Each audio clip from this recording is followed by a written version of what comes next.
Welcome to another episode of The Untold, with a show all about a tremendous guests, all about great interviews, all about experiences, joined by them, by me, Abdullah Al-Hindiani, with my colleague. Marzuga Said. In this show, we get the chance to listen from them, get inspired by their stories, and understand how they were able to achieve greatness and achieve success in their life. Yeah, and for today's episode, we had a tremendous guest. He's from Serbia, who's a personal trainer, I believe, in Kuwait. His name is Djordje Milojevic. Okay. And I had to go through his name so many times because, it's an Eastern European name and we don't want to butcher that. But hopefully we learn from his experience in Kuwait he MMA was a style, I think. Yeah, he's a purple belt in MMA as Wow. well. So thankfully that was a great interview. We learned so much about him. Hopefully our audiences learned as well. So stay tuned and don't miss this episode.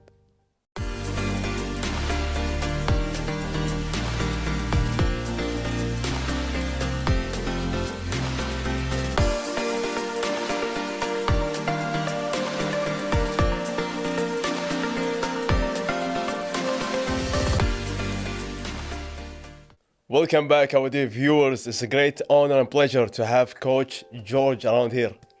Hello. Hello, how Pleasure you to be doing? here. How are you, Abdullah? I am doing good, especially today because we have a guest who is in a lot of fields that I'm really excited about, especially when it comes to, Martial working the arts. body.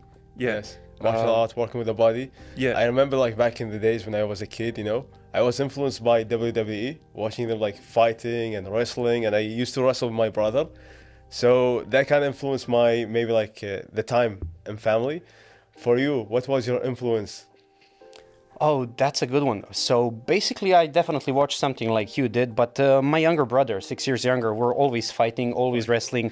This was basically beginning of my martial arts journey, right? And then when I was 12, I started pursuing that a little bit more seriously. But yes, brother helps a lot. Brother helps. Yeah. Someone to practice. Someone to practice on, definitely, yes. Nice. So a common theme of, The Untold is basically you want to tell the stories that haven't been told. So for you, Djordje Milojevic, Okay. did I get correct the second time?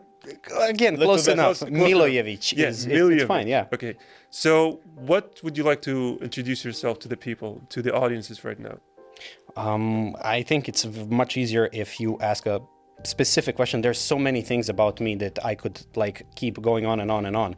So, what exactly do you want to know first? Okay, so basically I think what's more curiosity driven is how did you end up in Kuwait?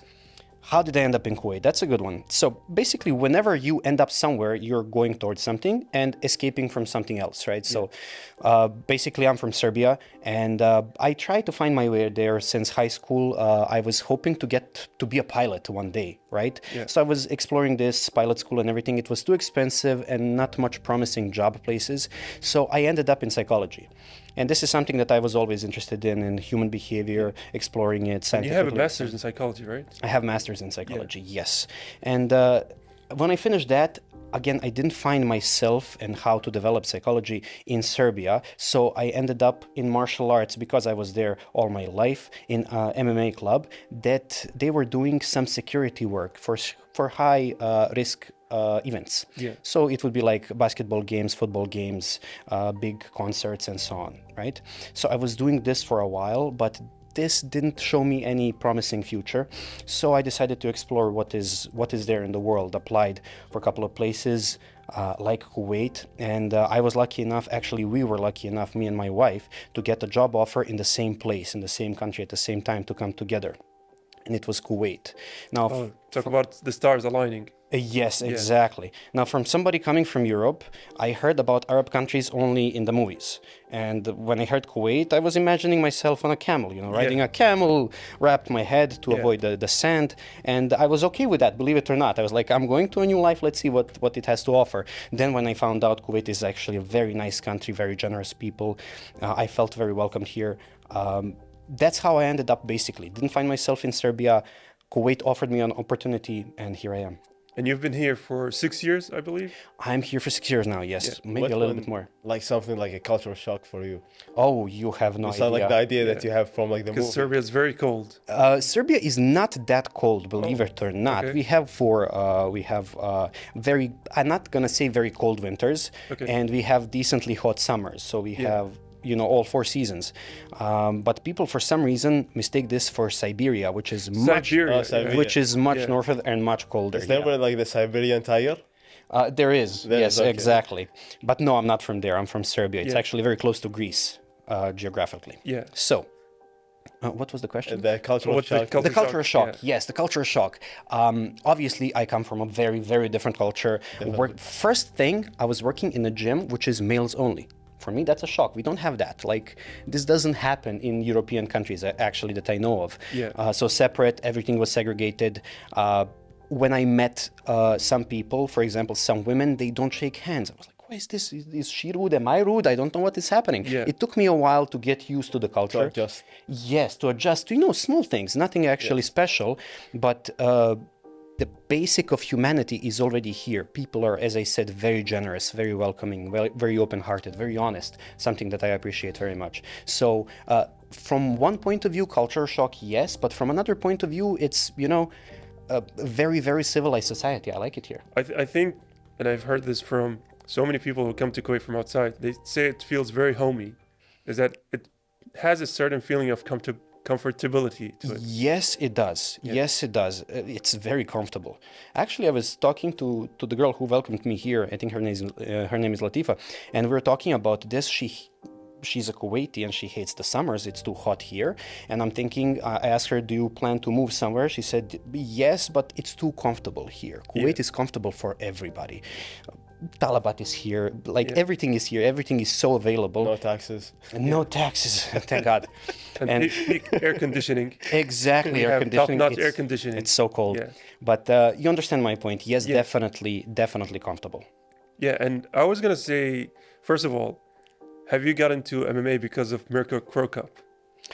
Interesting question. I never knew about Krokop before, but because I was in, in a club where people are actually interested in that, then I kind of found out about him. No, I was never fascinated by professional fighters. Yeah. I was never pursuing that as a career, to be honest. I was there just, for fun, Exploring. for sport, for sparring, for control, for skill, for science. Let's put it like that. My father was a boxer. My grandfather was a boxer. It's kind of in my blood. Yeah, and do you think that your work or your expertise in psychology helped you as a coach, or would you say it didn't have much of an impact? I mean, psychology helps you in literally everything. Yeah. Helps me when I'm negotiating with my toddler to take a toy from him. Like, psychology helps you. In general, it does. But when it comes to coaching, absolutely. I would, it's first you need to understand what psychology is. Psychology is predicting human behavior based on information you have about them. So, for example, you have big five traits, and based on them, you have some questionnaire. I'm going to do this with my clients basically while talking to them. They will not even know. I'm not going to put them like questionnaire, tell me how do you feel from 1 to 5. I'm not going to do this.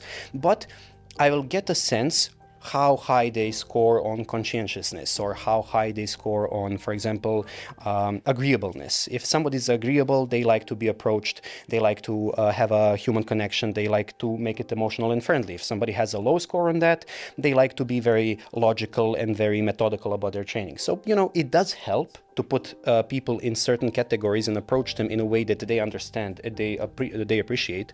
So yeah, definitely it helps. Kind of like maybe motivate them towards achieving the goal. Exactly.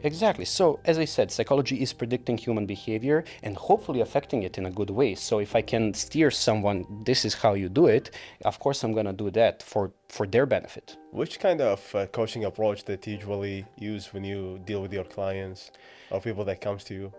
Coaching approach. Okay, so it's personalized training. It's PT, so it's personalized for the client. I'm gonna have a different approach for different clients, but my best philosophy when it comes to this is whatever your goals are. Let's say you're my client. You came to the gym. You tell me, Coach, I need bigger biceps. I need to be able Ready to for the summer. run faster, to have six pack. I'm gonna listen to you, but my first goal is to make you fall in love with fitness, make you fall in love with exercising, make you feel good about going to the gym, teach you proper techniques. So when you leave, it's not six pack, it's not biceps. The lifestyle. It's the lifestyle that's gonna stick Amazing. with you, and that's the way you're gonna get value for your money. Especially because without passion, they're not going to stick to it. They're not going to stick to any schedule, routine, or regimen. Exactly. If you don't become that person, it's actually very hard to fake it over time. Yeah.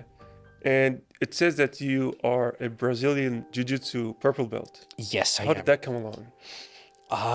In my martial art journey, it just kind of happened. MMA, in my MMA classes, we're doing a lot of grappling, a lot of jiu-jitsu. I spent, I think, 7 years in a club where we didn't have any belts.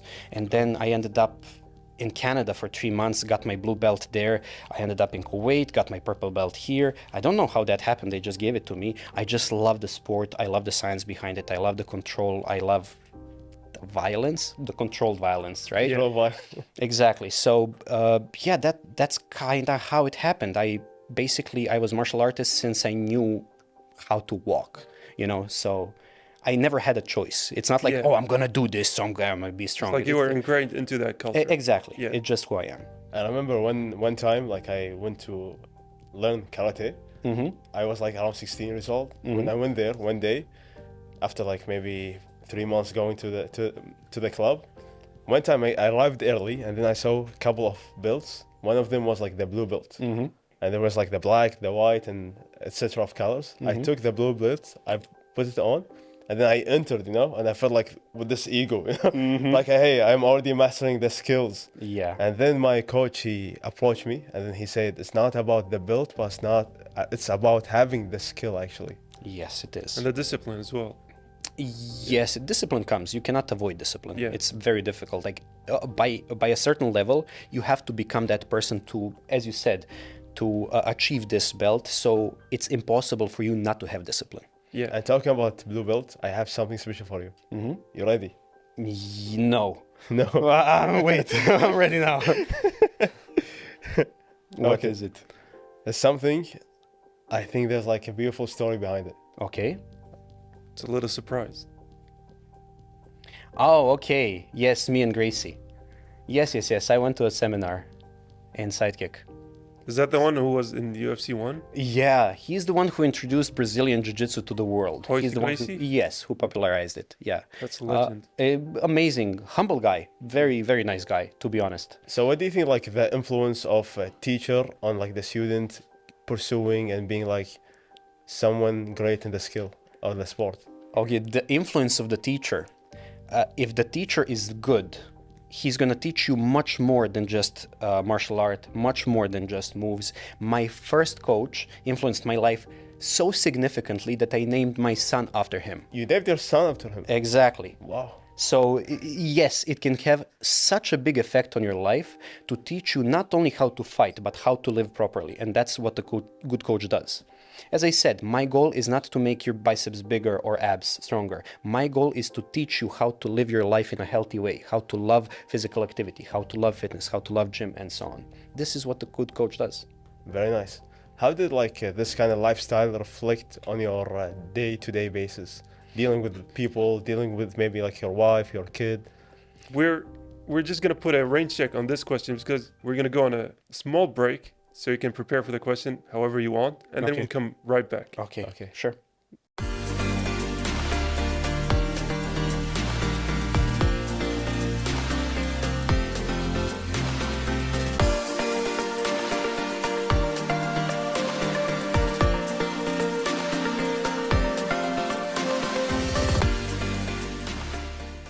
And welcome back, ladies and gentlemen, from that quick break. We're here still with Djordje. I'm not gonna say the last name because I don't want to butcher it again. Thank you. Thank you for being with us as well.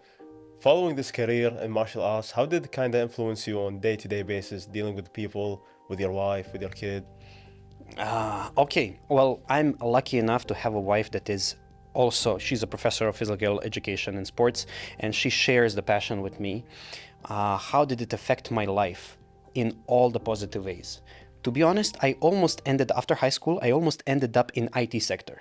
right? Where I would sit basically 10 hours behind a PC, just typing a code, solving some problems. It is exciting, don't get me wrong, but this is not the life that I want for myself. I want to be active. I want to be surrounded with people who are also active.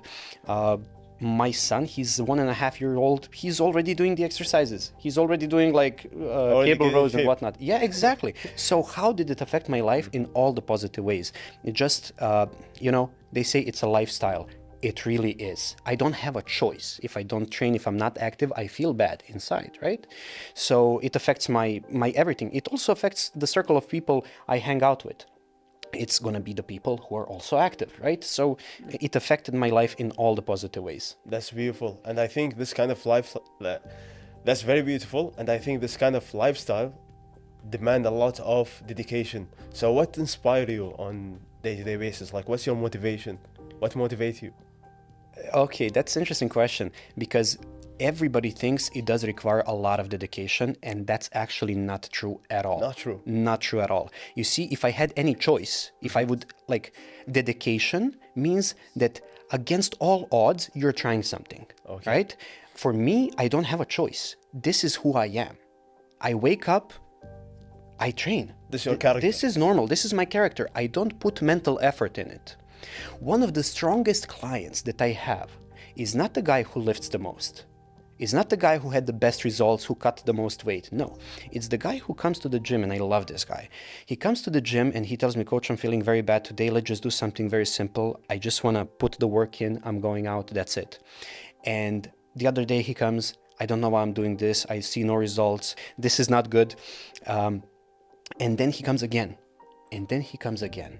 And again, and then he gets a couple of kilos down, and then he loses some weight, and he tells me this is too much work. I don't actually feel good while training, and then he comes again. And I told him, I wish I had the same determination as you about anything in my life, because for me, this comes effortless. For me, I don't put too much thought in it. But him, he's probably the strongest willed person that I know. He has a huge Takes it- faith. You understand what I'm saying, Yeah, it right? takes a strong kind of personality. It takes a very strong character to do that. This also goes back.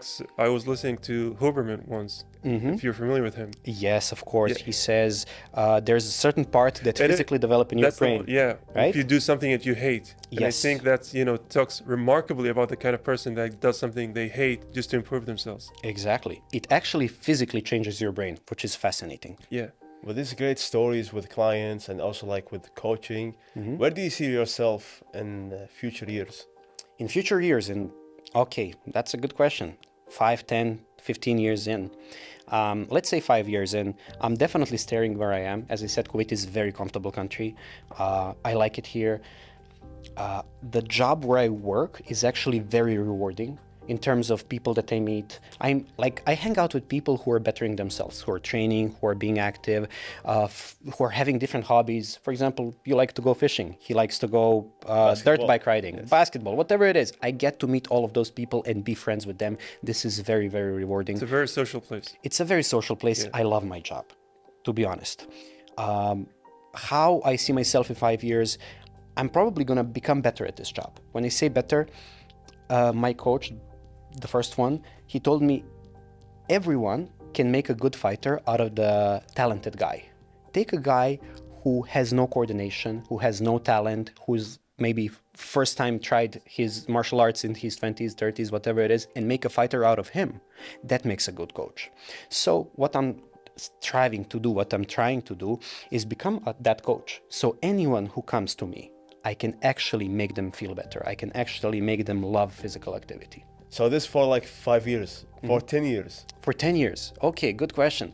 Unfortunately, Kuwait does not have immigration plans. I cannot have an apartment here. I cannot have a passport here, right? Citizenship. So unfortunately, even though I like the country, I love the people, I feel very welcomed here, at one point I'm gonna have to leave. Where? I'm not sure. I know I'm just doing everything that I can to prepare myself for this moment. And for now, I'm just living here to the best of my abilities. Yeah. Take it day by day. Yes, taking it day by day, exactly. And I think that's a great message to be had for all of the clients as well. Even those who, and I was going to go back to if you had any difficulty with clients and stuff, is that just take it day by day, especially when it Exactly. comes to health routine. Yes. And let's go back to that point in particular. When a difficult client comes to you and talks to you, oh, I have very busy schedule, I can't find the time for it, I can't do anything. How do you tell him? How do you balance all of that? As you said, we call it baby steps, right? Yeah. So you take what you want to achieve and then you cut it in the smallest possible step towards that goal that you are able to do now. Yeah. If you tell me, I have no time, but I want to become stronger, I want to come to the gym, I want to be leaner, I want to be whatever, I'm going to ask you, can you do 2 push-ups? Like can you do 1 push-up? Yeah. You don't need that. You don't need to go to the gym. Let's make it as simple as possible. Something that you can do. If you can come to the gym for 20 minutes, come to the gym for 20 minutes. Sometimes I tell my clients, if you feel like you don't want to come to the gym, you don't want to train, bring your stuff, come to the gym to say hi. Say hi to the reception, say be social, okay, I see. just hang Yeah, out with us, right? You don't want to train, that's fine. Come, we're gonna sit, we're gonna make have it familiar with protein the shake. place. Exactly. Building a habit. It becomes natural, yes. So any small step in the right direction is a progress. Yeah, and talking about progress, what's the most memorable kind of client you had where they progressed from, like, I'm not gonna say a weak person, but going through such a massive transformation? Massive transformations, I have many. I have a client who came to me and after a month we were trying to run 300 meters. After 200 he gave up, he lay down, he told, call my wife, I'm not making it, I'm dying, that's up. it. Yeah. He gave up on life. The same client, I think a year in, comes to me and tells me, coach, can today training be just running? I want to run 5 kilometers. Wow. For me, and that was his initiative, this is not what I asked from him. For me, that's a huge success. Why? Yeah. Because I actually made him love And it. it's a reflection on you as a coach. Exactly. Yeah. But I do have another story, which is even more fun. I had a guy, and management told me, he doesn't speak very good English, but just show him something, he's gonna love it. I come, I explain to him, this is this machine, this is the type of the training we're gonna do. show him the He gym says, and okay. I ask him, do you have any questions? He says, okay. I tell him, do you understand me at all? And he says, okay. I'm like, this is not working. And I just show him something. And he does the exercises, and I was absolutely sure, like 99% sure, I'm never going to see him again. So he goes to the receptions, he leaves. I ask the reception what happened. They tell me he paid for 3 months. He loved you, he loved the gym, he wants to continue. But he didn't. It was like showing the opposite. Because of him, I actually learned some Arabic phrases just to be able to communicate. Communicate with him, yeah. Yes, just to be able to explain when to push, when to pull, and so on. Yeah. And this guy, after a year, he lost, I think, 15, 20 kilos. He got in shape. His main goal was to be able to run and play football with friends. We Yeah. got him there. He said, thank you, coach, so much. I'm going to play football. This is going to be my main activity now. Huge success story. And he still sends me Google translated messages. Coach, how are you? It's hilarious. I love the guy. He's one of the nicest people I know. Probably he learned like how to lose weight and also like some English now. He is barely, the same as my Arabic, but yes, he is trying. It's like you both found a common ground where you're talking basic English and he talks in basic Arabic. Exactly. Yeah. Exactly. Very basic. But Sometimes yes. if you want like to be a high achiever, you have like this kind of mindset of like competing. Some people they compete with others, some people compete with themselves.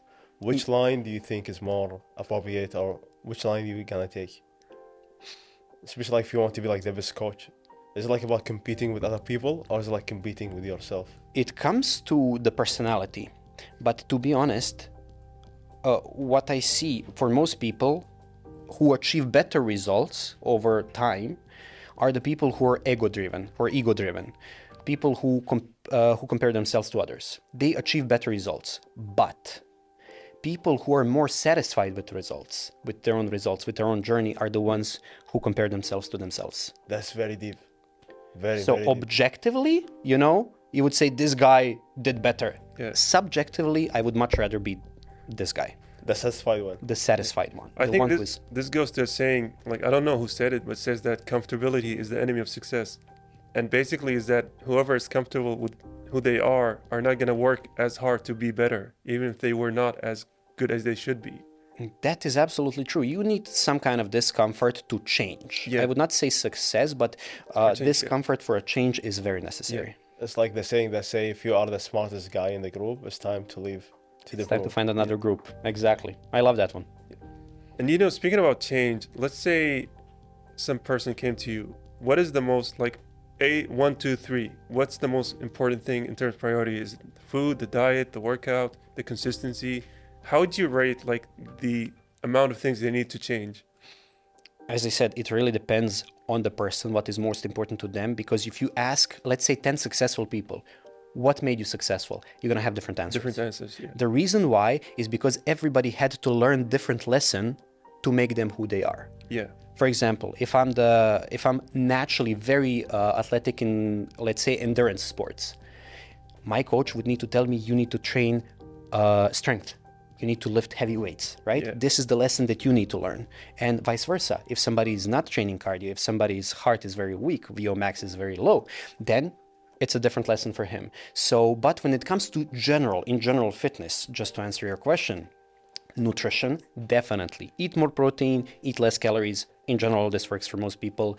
Second one, sleep enough. I cannot tell you how much this important it is, because muscle is built not in the gym, but in your bed. When you're sleeping, this is where you're building muscle. The growth hormone. Exactly. And the third one, train hard enough. Yeah. Just lift heavy and you're going to do good. So it's not about like just going there, having like 3 sets of 12 and then... Exactly. And so now let's go back to the clients, because you worked with so many people, you've coached so many people. What would you say is something that they all share, something that they're all guilty of, you know, the most recurring kind of bad thing that they all do? Bad expectations. I would set this one as number one problem when they start. And after a month, coach, I should be doing better. I should be losing this. I should be gaining this, and so on. Very, very bad expectations. I had a client, he won the Client of the Month reward, which means he actually lost the most amount of fat, gained most amount of muscle. He's getting some t-shirts from the gym and he's not satisfied. He's like, what is this? I want to do better. I'm supposed to be somewhere else, right? Perfectionism? Yes, just overall very high expectations. Just because they see in social media so many people and they get influenced by that. Exactly. Yeah. Social media is basically poisoning your mind and your disease. expectation. Yes. And you know, with that, unfortunately, we've run out of time. Thank you, Djordje, for sitting with us, educating us, enlightening us about all of the things related to our health. Any last words? It was a pleasure. Thank you so much for having me, and hopefully we'll meet again. Thank you so much. It was really a great pleasure. And Likewise. With that, ladies and gentlemen, we've concluded our interview with Djordje. We'll take a quick break and we'll come right back.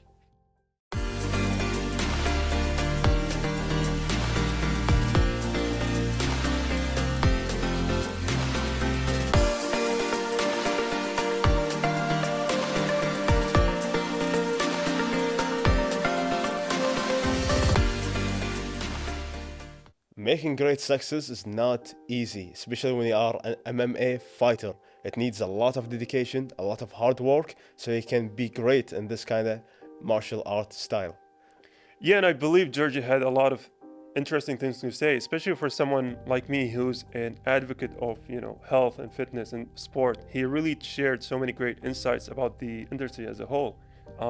We learned a lot of tidbits from him. So thankfully that was a enjoyable episode. Yes. I would say A lot of insights, a lot of valuable lessons, and a lot of valuable experiences. Until next time, stay positive and work hard on your passion and be dedicated.